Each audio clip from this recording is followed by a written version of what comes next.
nikufanyie ile challenge ile. Yaani usije ukakosa, yaani na uwe serious kweli. Uwe serious kweli. Sawa. Mimi sinakwambia. Pia usibwate. Wewe mwenyewe unajua mazingira yangu. Si unajua? Naelewa. Na account sinasoma? Mapema tu nataka tumchallenge alafu tuone ipo vipi. Usibwate. Haya, mimi nakutegemea unajua. Hiyo imeisha. Haya poa, twenda kwa nani? Baridi.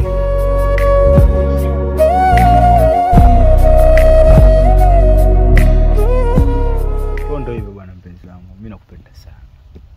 Ya, nakupenda sana kwamba hata mmoja ni nakuja kuchanganya wewe mshamba fulani. Kweli? Mimi ninavyokuambia. Mimi nakupenda sana. Mimi nakupenda kweli. Tena zaidi yako nakupenda kweli. Kweli? Wewe Mungu. Ulinicheleshia wapi haya matunda? Bwana mivimbo wewe.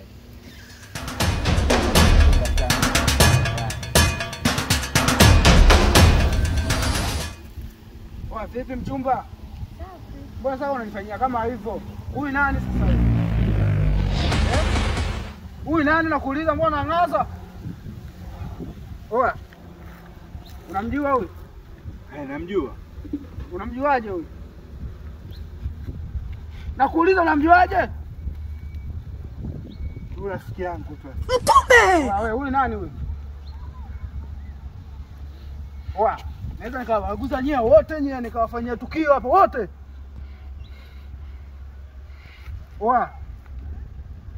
Mimi mwenyewe namba chafu 45 kikosi.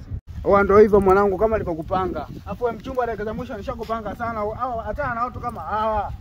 Umeelewa? Simandi mwanangu, wewe. Mchumba mwanangu mimi namzingatia kila kitu mimi namzingatia. Hapo dakika za mwisho unakuja kuchukua kirahisi tu mwanangu. Hadi kirahisi tu najimegea, kirahisi tu mwanangu. Unakuja unachini naye kama hivi mwanangu. Afu wanaume atuage hivyo mshamba. Vipi? Oya mwanangu. Kazi nzuri bwana. Muona hapo ilikuwa na pesa. Hapo ndo nimeamini. Wangu kwanza nitaka nikakate kabao. Nasema brother nisamee. Yaani asante sana bwana. Sasa mimi napita sema nini? Zingatia namba ile 45. Usiwaze wala nini? Mzigo wako nakupa. Baridi. Haya poa. Boss leo. Kwa mimi mnanitania. Wewe utakuja kuumia wewe. Wewe usirudie. Wote mambo ya kiuni hapo kumbe mliko. Wewe mimi mwenyewe vipi namba 32 hapa. 32 kisipani.